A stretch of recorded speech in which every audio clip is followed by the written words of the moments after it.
Cullen live in 1 minute.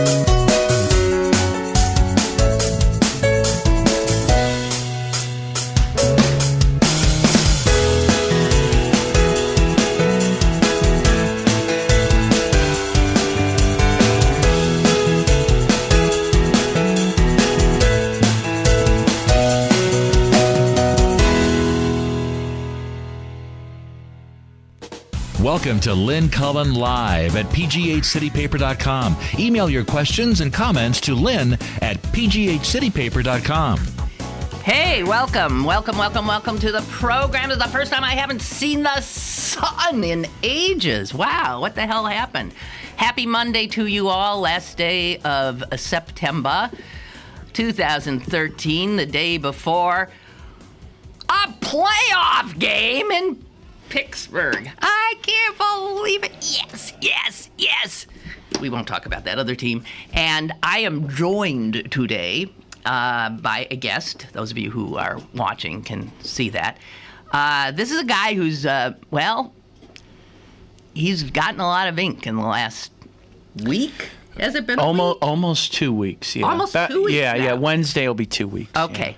Yeah. And what he did to get all this attention is he wrote a piece that was printed in the paper, the Post-Gazette, and it was titled Death of an Adjunct. Those of you who are regular listeners will know that I was so moved by this piece that I did something I haven't done in years. I rarely do. I read it out loud. Wow. To the audience. It was that powerful. I wasn't like taking little excerpts out. I was just read it.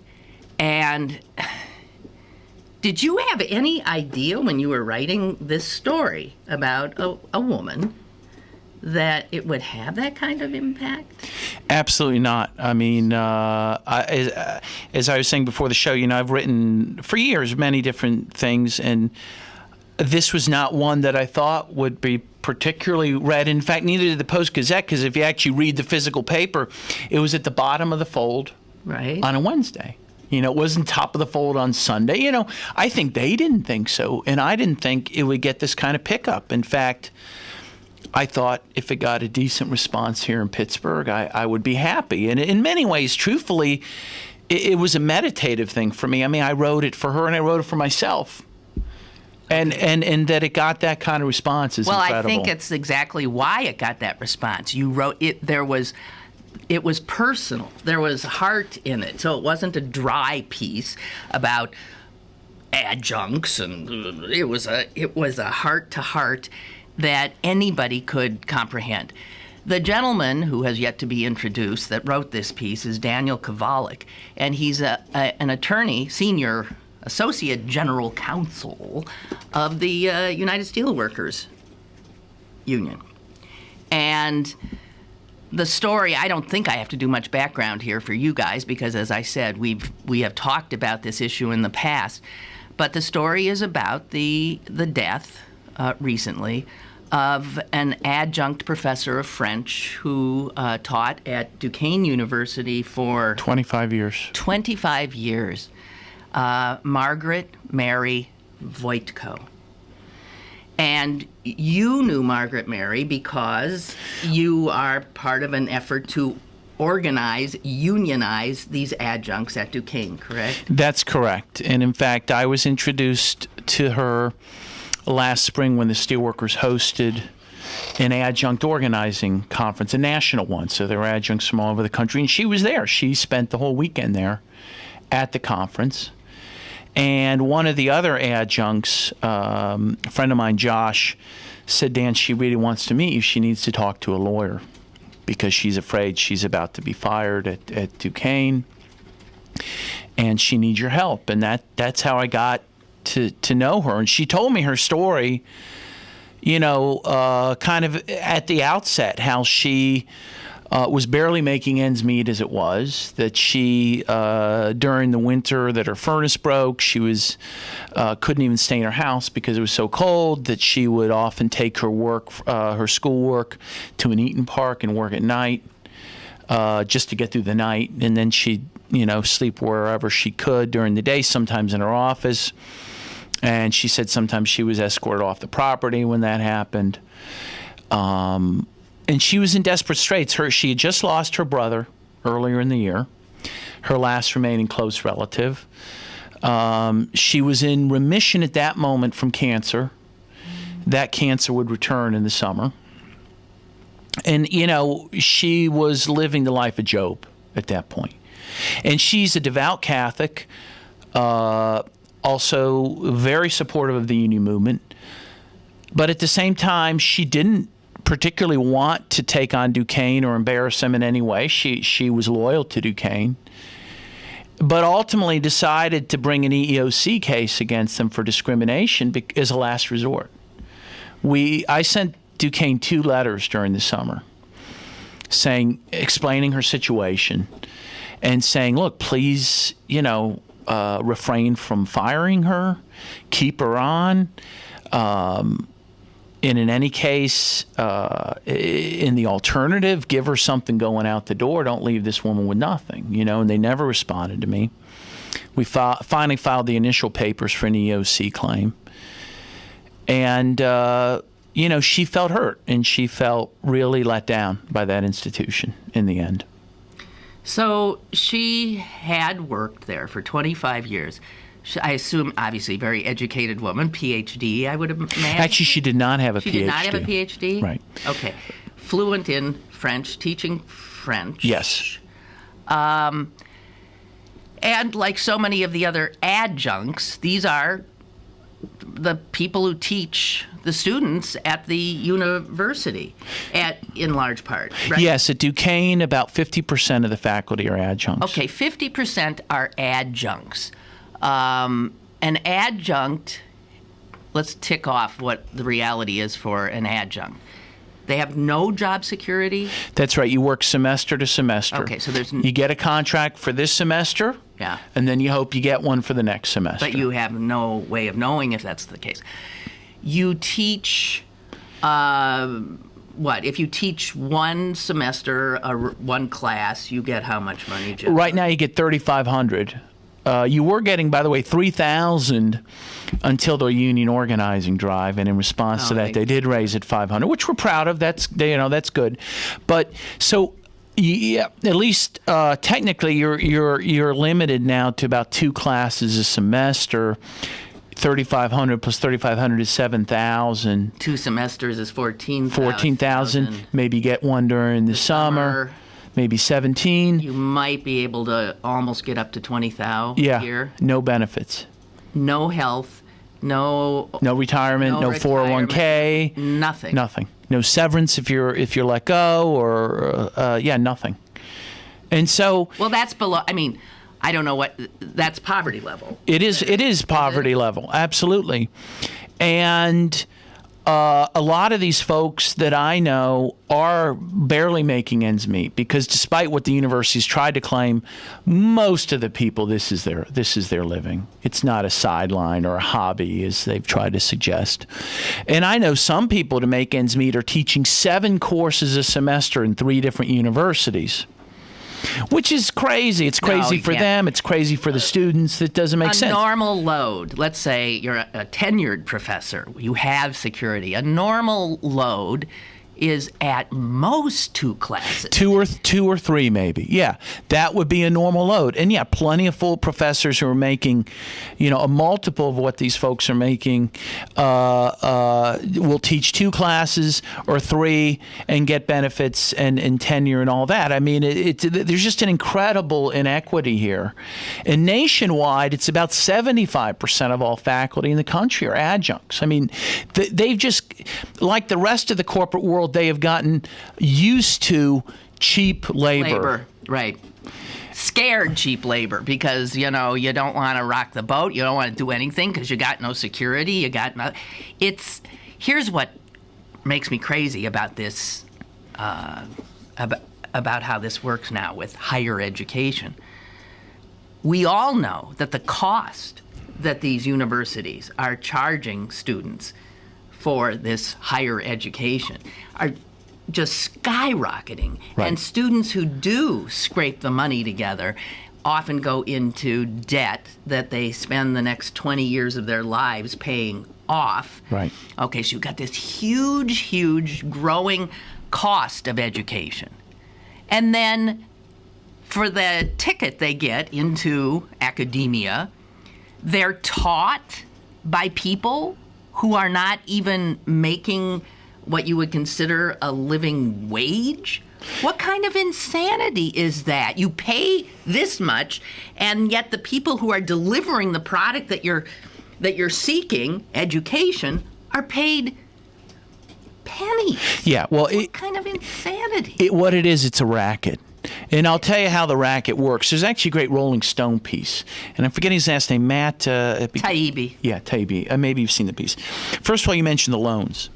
And as he notes, what has happened is because the loans are so easy to get, okay, that the universities have jacked up the prices, knowing that you don't have to actually be able to pay for it. You're going to get the loans for it, okay? So as a result, university education, the cost of it has actually surpassed the inflation for health care.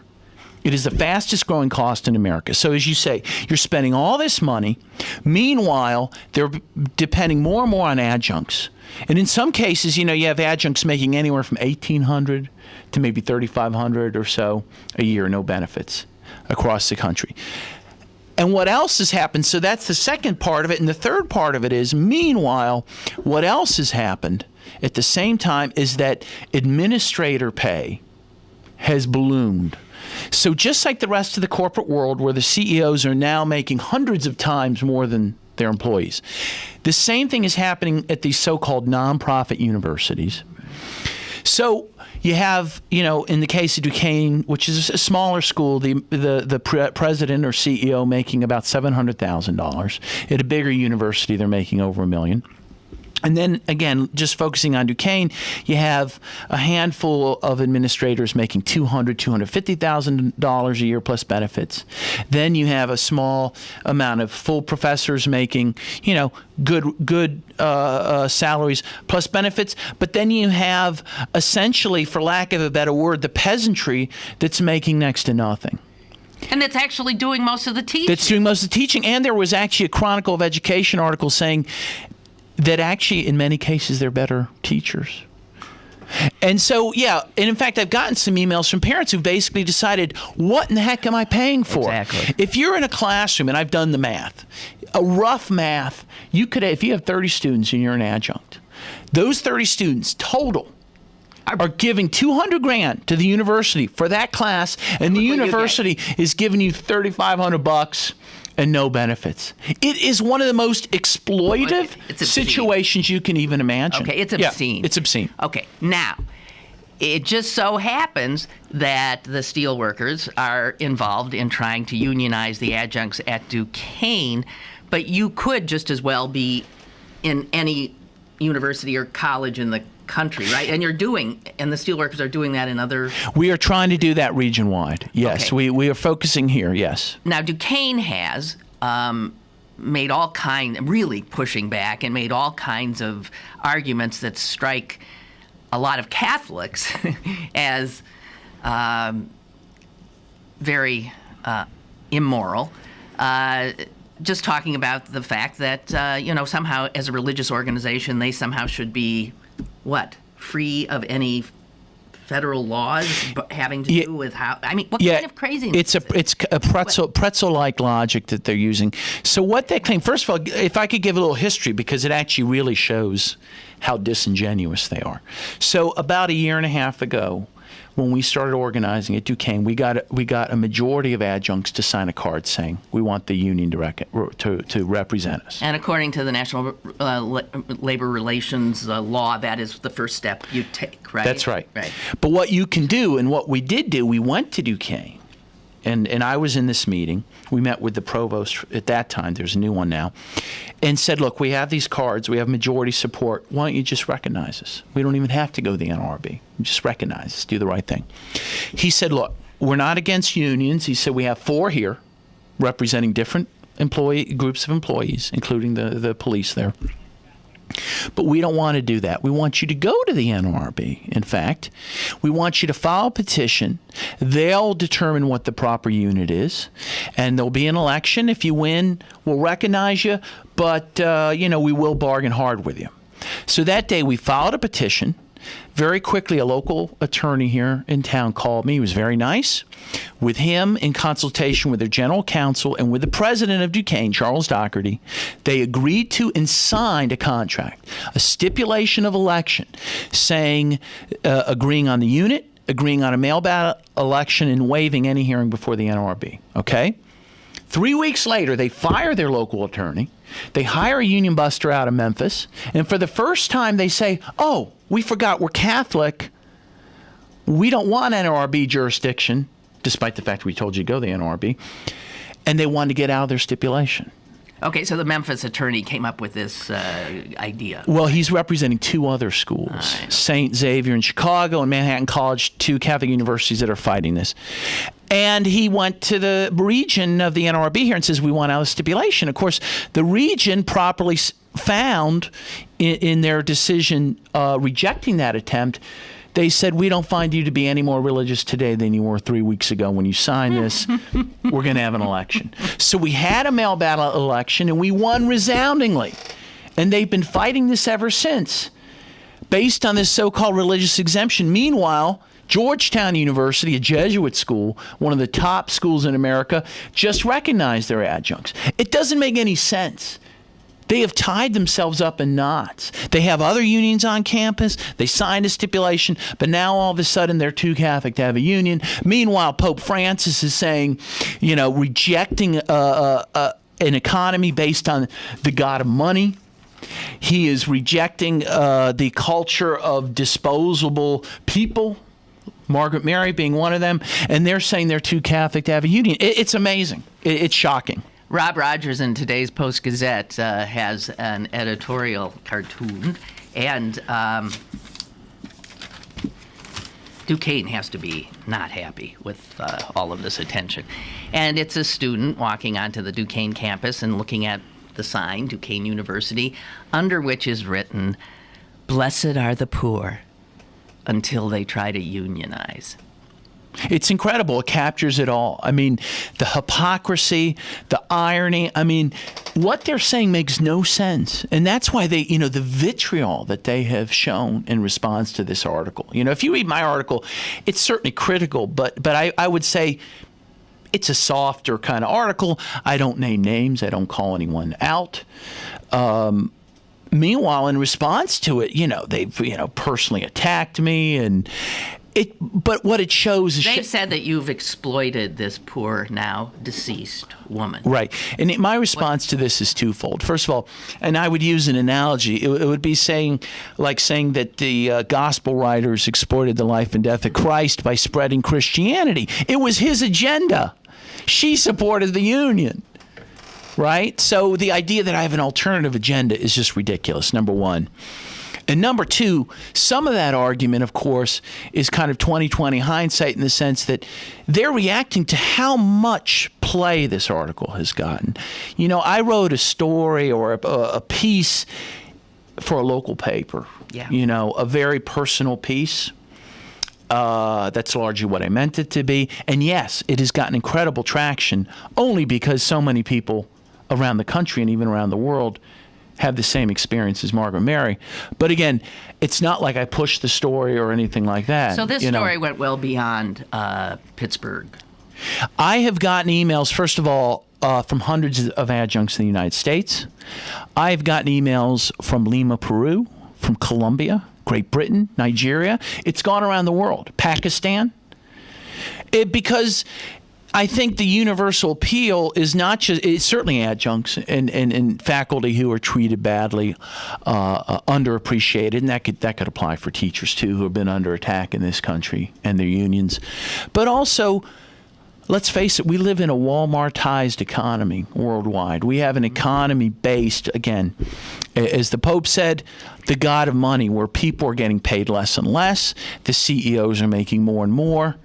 Everyone is feeling this, It just strikes me as sort of ironic that Duquesne accuses you of exploiting Margaret Mary when that's, of course, what they did for 25 years. Yes, her and all these other folks. No, when it comes to exploitation, they doth protest too much, as Shakespeare would say. Yeah, really.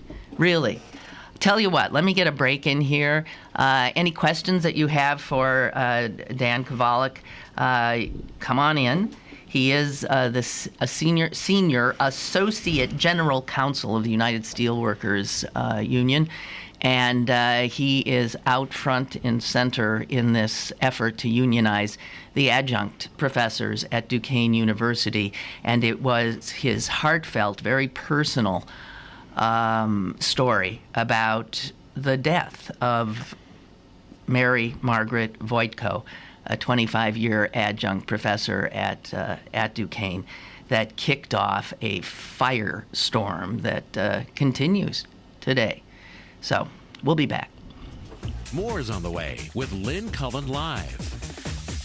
Imagine a festival illuminated by the glitter of stars like Steven Spielberg, Yoko Ono, James Franco, Megan Mullally, Gloria Steinem, Miranda Otto, Quincy Jones, Natasha Lyonne, Treat Williams, and Leslie Jordan. You don't have to imagine it, you just have to get real. Real Q is Pittsburgh's annual festival of films about the lesbian, gay, bisexual, and transgender community. It's returning to the Harris Theater, October 11th to the 19th, with a really diverse collection of great movies. This year's Real Q includes the sexy Free Fall, about a passionate and scandalous love affair, the hilarious GBF, about the benefits of having a gay best friend, and the romantic comedy Heterosexual Jill, about the complicated social life of a lesbian filmmaker. Once again, Comcast Xfinity subscribers can preview nearly all of the Real Q feature films from the comfort of their living room with their on-demand remote, and everyone can log on to www.realq.org. That's www.reelq.org. Ludwig, an independent candidate for mayor of the city of Pittsburgh. I ask for your vote on November 5th, and here's why. Some candidates play politics. I stand for a secure position in regards to fracking, one that's based on my background as a food technologist and opportunities that were presented in my lifetime in the dairy industry when I was a food chemist for the United States Army in Washington, D.C., and the dairy products literally stunk. Someone had to go ahead and take a stand. I did the chemistry, and I stood tall. What are we doing here with fracking? We have a fight between money and public safety. No one has defined clearly where the danger level is in the distance from the wells. Until we take the moratorium for 3 years and find out what that answer is, I have to stand on the side of public health, not on the side of $500 million of money. It's a mistake, because when we poison our water, we literally sentence ourselves to big trouble. I ask you for your vote and the question of standing tall when it comes to making a decision about fracking. Let's keep Allegheny County and its citizens safe. I thank you.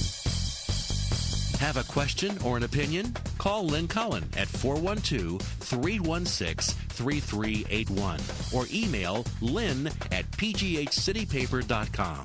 Now, more with Lynn Cullen Live. Oh, wait, I just have to tell Dan this. I mean, it turns out he's from Cincinnati, but we're not really. But do you know that during, what was it? You would know that the Reds changed their name during the McCarthy era. I didn't know that, but that doesn't surprise me. No, Right. They did. I just heard that the other day to the, I forget what. I did not know that. That, because of you didn't want to be better Be a red Red. than red. That's right. So the Reds actually were not the Cincinnati Reds for I think about 3 or 4 That's incredible. years. I didn't And know you that. didn't That is a great piece of. That is a great piece. I actually went to school in Cincinnati at a Catholic school, Moeller High School. I played football with Ken Griffey Jr. was on my team. Actually. You're kidding. Yeah. No, we were a big football powerhouse and sports powerhouse. So. Yeah. Well, that's a real claim to fame. Yeah, it is. It is. Great guy. Very nice guy, too. Wow. Well, okay. Got that going for me anyway. Yeah. That's amazing. Here's my question. So if Georgetown University, which is certainly a higher status school than Duquesne, nothing against Duquesne, but it is, and is Catholic and recognizes their adjuncts and bargains with them. What I'm wondering is if this is the business model, this corporatized, awful business model that's going now in higher education. So are the adjuncts at Georgetown really going to make much more? I mean, if the model is such that they're going to get screwed less, right? If they unionize, I mean, how seriously? Yeah. What can, given the model, how do you? Well, here's the thing that is exciting to me. I mean, the outpouring across the country amongst adjuncts in the response to this story, I think, shows the possibility of a nationwide movement. Because you're right, it's hard to pick a university off one by one.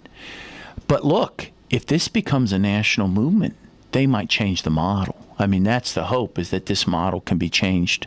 In any case, there's some... I'm just thinking of, Yeah. remember, I mean, never happens around here, but in Europe every once in a while, general strike. Right. Can you imagine if the adjuncts at 70-80% of American universities walked off the job for a week? Yeah, they would shut down the universities. Shut down Absolutely. all universities. And it would show their power and show what they do for those places. No, it's not a bad idea. I thought about it myself. But as we also have noted, they're so vulnerable, these people. They Right. have no security, and the little bit, the peanuts they're paid are at least something.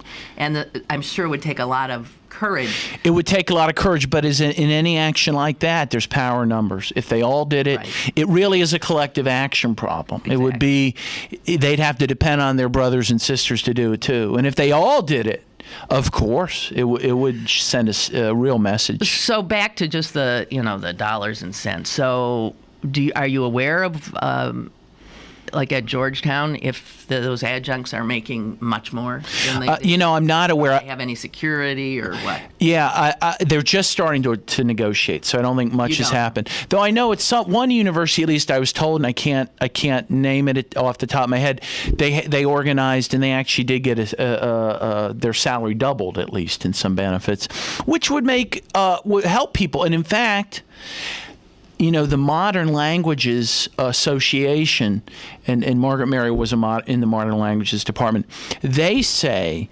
that minimally they recommend that adjuncts get $7,000 a course plus benefits, So that would be the double range. And again, if you got $7,000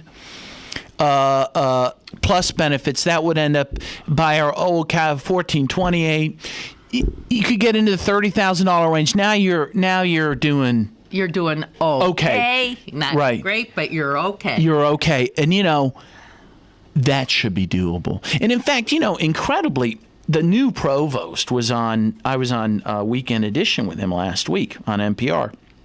He made the most ridiculous statement. He said, by the way, he said this adjunct pay isn't tied to cost savings. Well, then what the heck is it tied to? And then just simple meanness, sadism, right? Well, and he wasn't very articulate, despite his $250,000 a year. But what he did say, he seemed to say, again, to the extent I could decipher what he was saying, was that it's not so much about that, but about the national trend or the market, that's the market rate.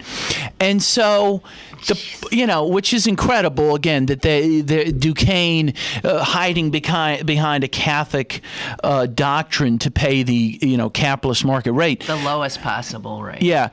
But what it shows, I do think, on a national scale, if there was a national movement around this issue, that you could turn this around. You really could. Too. And again, let's face it, you double people's salary from $3,500 to $7,000, for example, given benefits. Would that really devastate Duquesne, who's paying these CEOs all this money? Of course not. It's absurd, and it's the right thing to do. Well, the universities themselves must be talking about concerted action on the part of, the adjuncts. You got to bet the universities are themselves talking to each other about how to keep this at bay, right? It's not like Duquesne is sort of out there by itself. You can bet they're talking a lot to others. Absolutely. And I'm sure they are, and I'm sure they want this to die. And let's face it, and we know in this country it's kind of the flavor of the month club. Things can be big and then they die, and the key thing is for people not to let this issue die and to keep reminding the powers that be in the universities that this issue isn't going to die and that this system needs to change, not just for the adjuncts, but for the parents, for the students. This is out of control. There's been amazing letters to the editor around this. And there was one that I was reading, I think this weekend, that blew me away because I assumed as I was reading it was written by an old man, an old alum. And then I get to the bottom, and this old, mature-sounding alum says, I have no insider knowledge, and it might even be that Duquesne treats its adjuncts as well as others, but that is not the same as treating them ethically, which troubles me as a Catholic. The last 3 popes have warned against being idolaters of this god called money, and advocated for workers. And on this guy goes. Then he says, as a student pursuing an academic career, this is a student. The increasing reliance on poorly treated adjuncts worries me. There is brisk competition for these jobs, as the dean of the law school, Ken Gormley, says, but the systemic problems causing that competition are not something to be proud of. You've got a young guy here seeing it, so the students see it. It would seem the students would be on the side of the adjuncts. They certainly should be. I would think the public, the parents.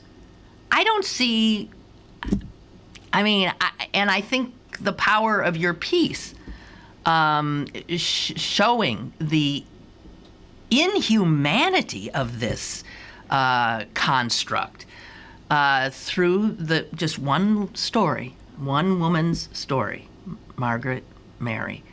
You think she'd get a kick out of this? I think she would.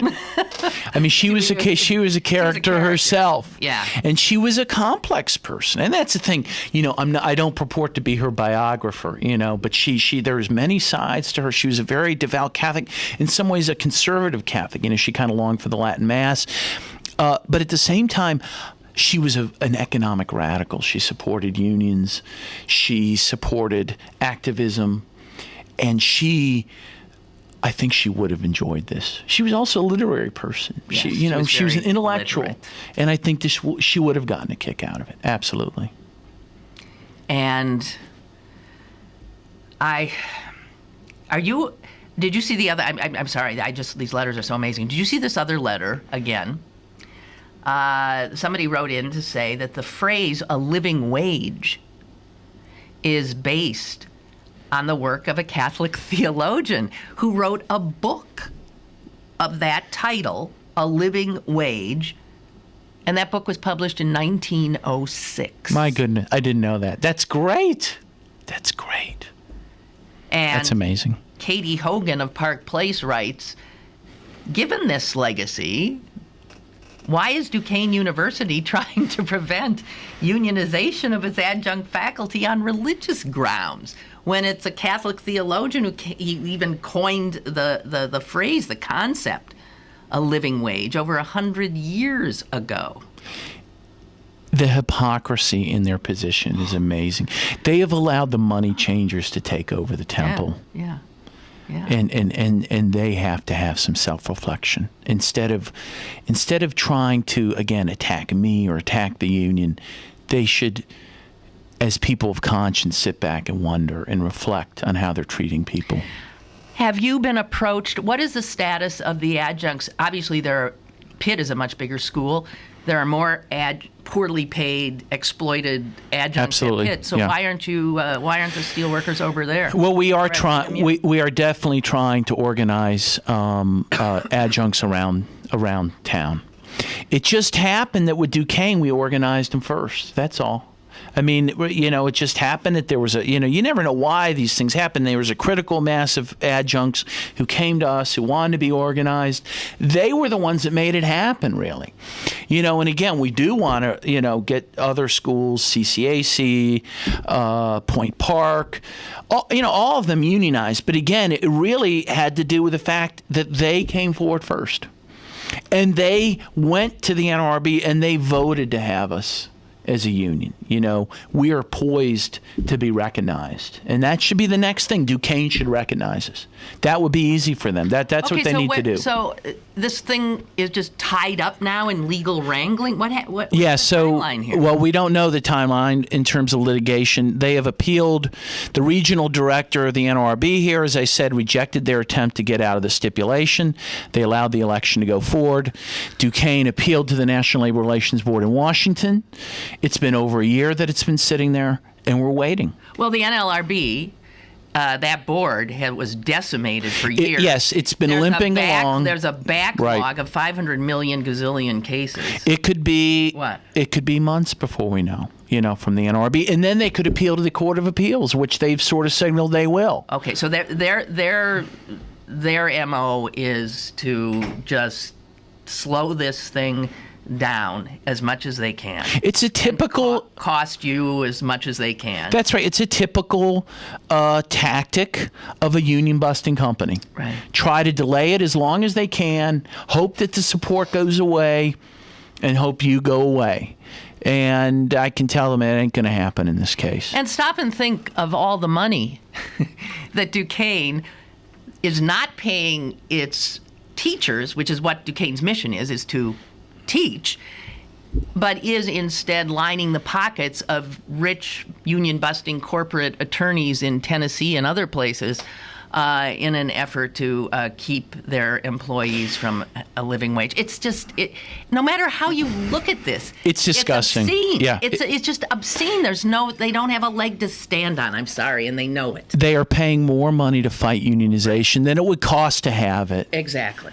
And again, it doesn't distinguish them from the worst corporation in that regard. And ask U.S. Steel down the street. We can be your best friend. We get along with U.S. Steel.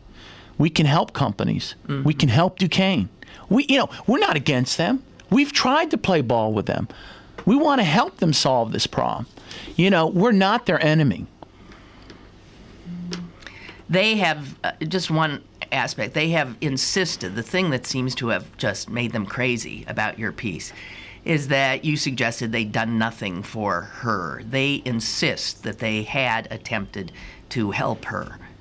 Well, I think there were priests on campus who did try to help her in a very temporary way, offered her very temporary housing during the winter. Nothing, though, the point that I was making is they offered her nothing on her way out. They fired her, didn't give her severance, didn't give her any retirement, and certainly didn't offer her housing when they fired her. They offered her When was she fired? This last spring, around April or May. And the cancer came back when? During the summer sometime. Okay. Yeah. Listen, the reality is cancer, people under stress, their immune systems are down. Yeah, there's no way that didn't,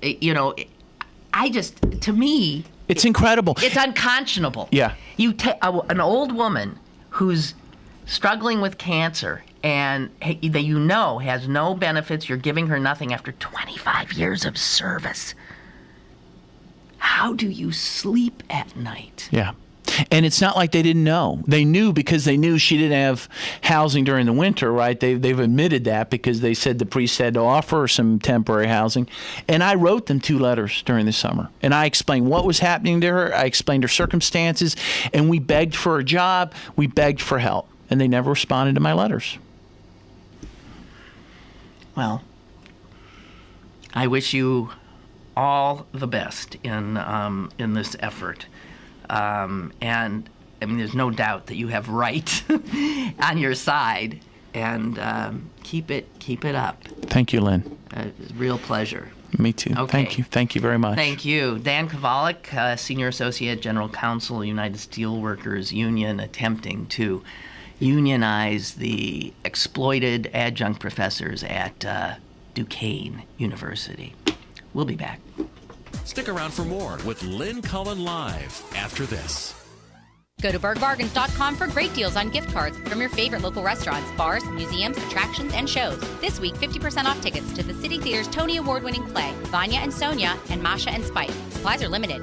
Bergbargains.com, Pittsburgh's best bargains. Bergbargains.com. Come to Little's for all of your back-to-school needs. Little's has everything for all ages to stay in style for this upcoming school season. Check out the large selection from Doc Marten, Steve Madden, UGG, Clarks, Lely Kelly, New Balance, and much, much more. Don't forget to come visit this season's colorful handbag selection as well.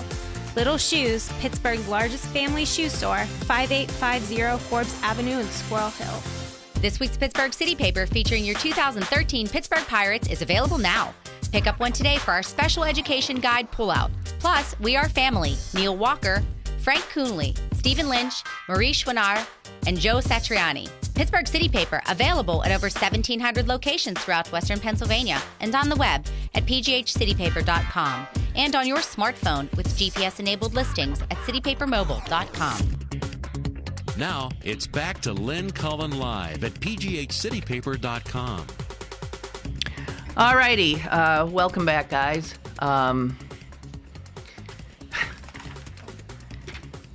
You know, I'm sorry that people say there are 2 sides to every story. I don't acknowledge another side on this story other than this is what everybody does.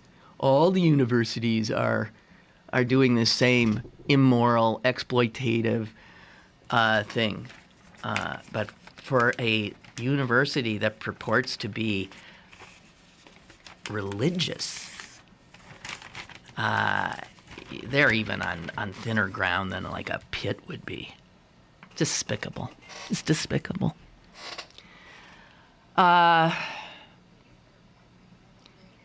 Okay. I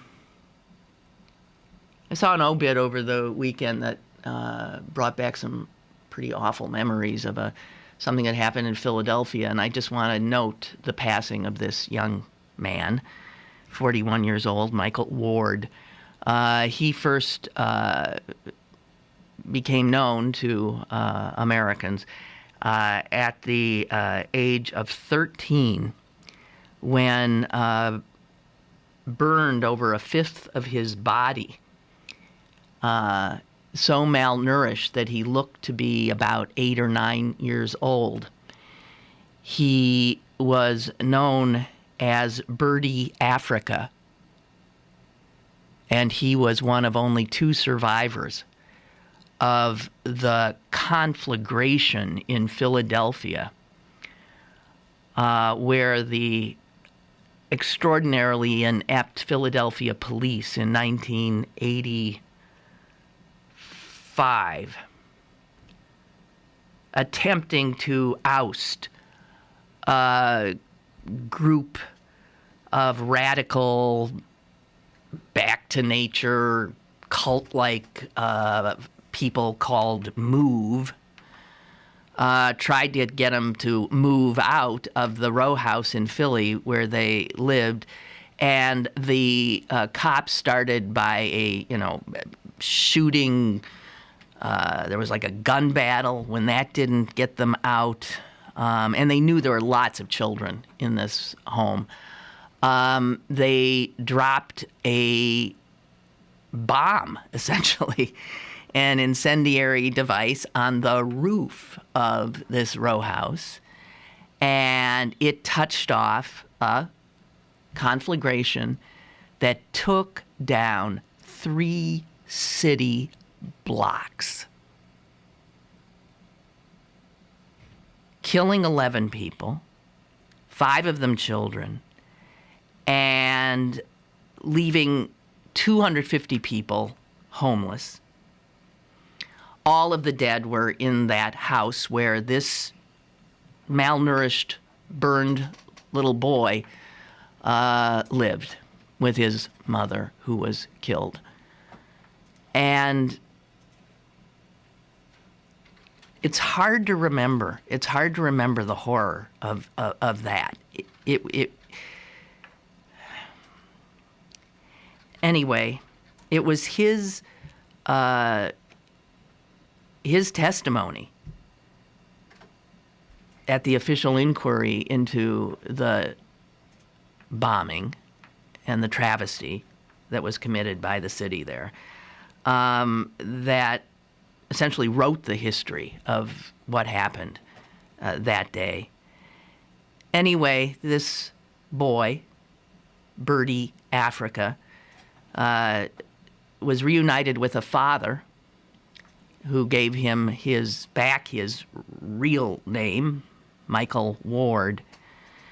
And he amazingly sort of made a life. He went to school. He married. He had a family. Nothing quite worked out for him. And he said, I have a hard time getting close to anybody, feeling anything about anybody. It has to do with the way I was brought up, because living in that cult was horror. It was horror. As he testified, the children in that house were forbidden to eat anything but raw vegetables and fruit. And they were told that it was because they were young and pure, and they could only eat pure food that had not been in any way altered. They were also forbidden any toys. And he remembers finding a little toy soldier on the sidewalk and hiding it in the wall in the basement of the house, and he would surreptitiously take it out every once in a while to play with. So this little boy who endured that horror of a childhood, the horror of this bombing and fire and debacle, he did not, when he was saved from that, he had never been to school. He could not read or write. He was 13 years old, did not know how to use a toothbrush, he had in no way been raised. And that he was able to make as much of a life for himself as he did is pretty amazing. But he died last week at the age of 41.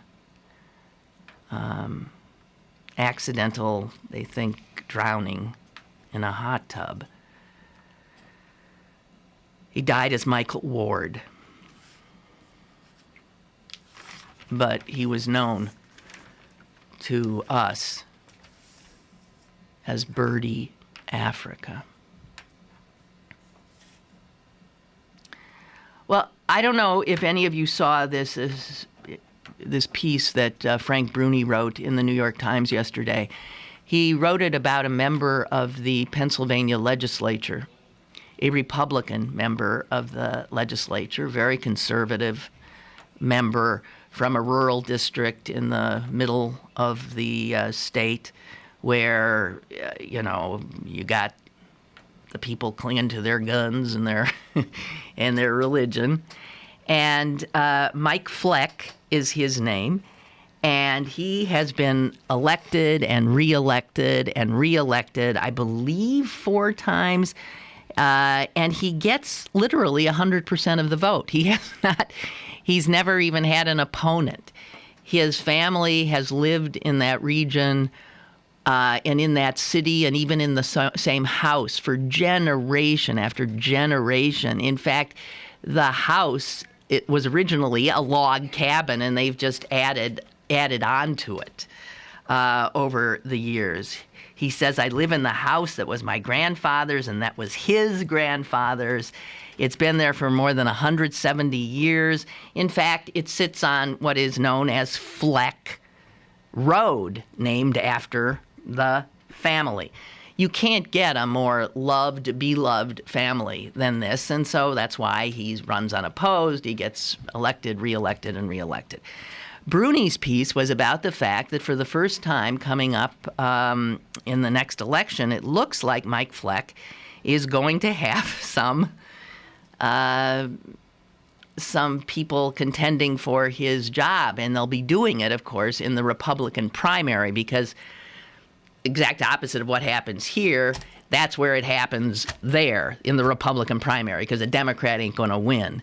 So why all of a sudden has this much-loved Mike Fleck all of a sudden become somebody that a lot of Republicans want to knock out of his seat, representing them in the House? Well, it turns out that late last year, he divorced his wife, and he acknowledged that he was gay. And today he is expected to announce his campaign for a 5th term, but this time he's going to be running against people who want to knock him out. And the only thing that has changed is that he has acknowledged he is a gay man. And that's enough to have people decide that he is no longer the person he was. It really is amazing. This is a guy who graduated from Jerry Falwell's Liberty University. This is a guy from a family so evangelical. He's a hunter who owns like 14 guns. He is as rock-ribbed Republican as you can be. Nothing has changed. He still votes like a good conservative Republican. The only thing that's different is all of a sudden he's gay.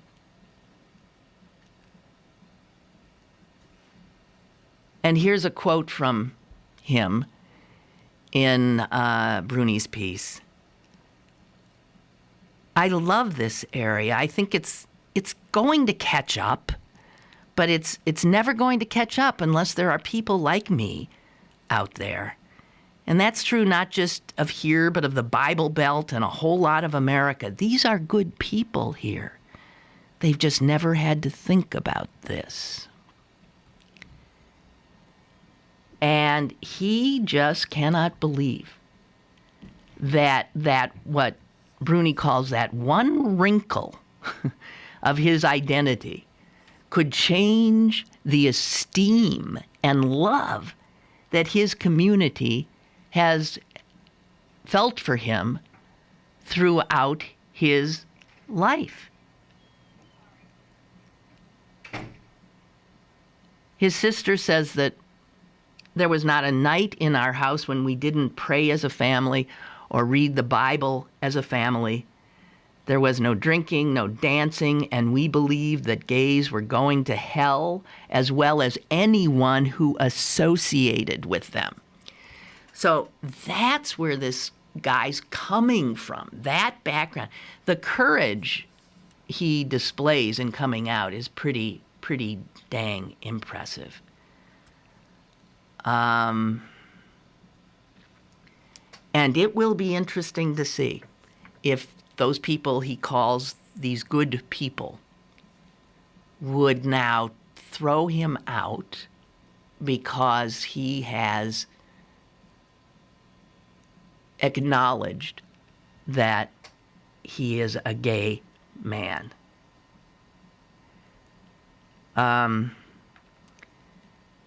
Obviously, there are not a lot of out conservative, gay, Republican legislators in this country. As a matter of fact, he might be the only one, or maybe there's two at most in the whole country. And the president of a Gay and Lesbian Victory Fund, which promotes LGBT candidacies, says that here's a guy, Mike, who hasn't done anything to earn the ire of conservative groups other than them now knowing that he's gay. And it'll be interesting to see if that's enough for them to turn on him. So you'll be obviously, I think, hearing a lot more about that. But will he be denied his seat by virtue of the fact that he is simply gay? We don't see that happening a lot in this country, where it's becoming more and more common that openly gay candidates do succeed at the polls. But you're talking about the part of Pennsylvania here that we all know as, Alabama. And this will be fascinating. He told Frank Bruni, Mike Fleck did, that even if he's defeated in the Republican primary in May, he still thinks he will have accomplished something.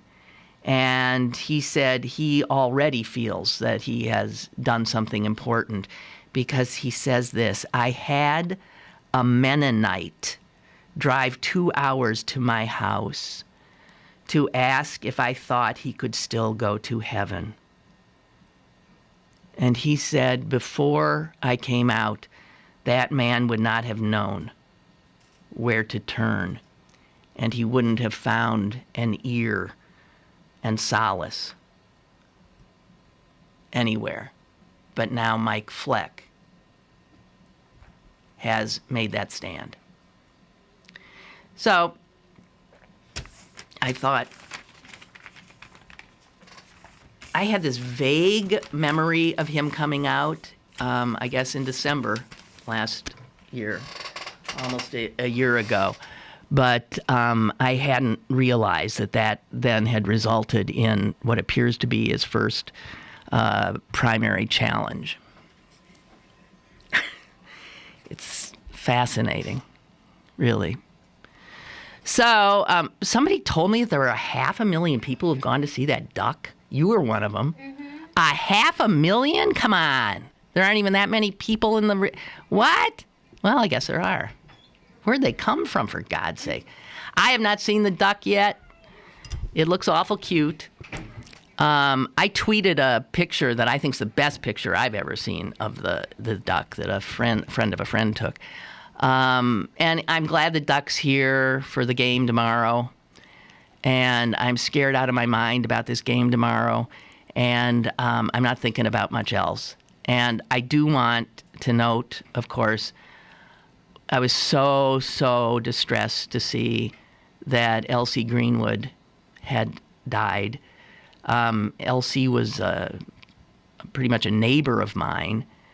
As a matter of fact, I thought of him yesterday because I took a walk and I walked by his house and thought I hadn't seen him recently. He was such a nice guy. We, in years past, shared a chiropractor, and Elsie was in such pain, racked with pain, as so many of you'd be hard-pressed to find a football player in his 50s, 60s, and on that is not racked with pain. I suspect 40s as well too, from arthritis and other things. But he, nice man, and should have been in the Hall of Fame. And I'm just sort of shocked at his passing. I really am. Good guy. And as for the Steelers, going to be a long one. I told you that. I told you. It's going to be a long one. And this happens. This is what happens. You can't keep it up all the time. You have to come down. And already I was listening to the Sparks Talk yesterday afternoon. Oh, man. They're calling for Tomlin's head already. I mean, it's like right away, calling for his head. Acting as if he's never done anything right. It's fascinating to listen to the vitriol and the mindset. Wow. Anyway, God bless these buccos, and I just think it's so darn exciting. I can't help myself. I don't know what I'm going to do when the season's over. I really don't. Hockey, but no, the season's too long. You can't get into, I cannot. Anyway, whatever. So that's it for me. By the way, my steroid rage, I've still been on the steroid. It never occurred this time. It's good. I know. What do you make of that? I don't know. Maybe it's psychological. No, I don't know. But I expected to be a raving lunatic by now because I'm on this prednisone. And it does seem slowly to be helping. Just kidding. Okay, bye, guys. Tomorrow.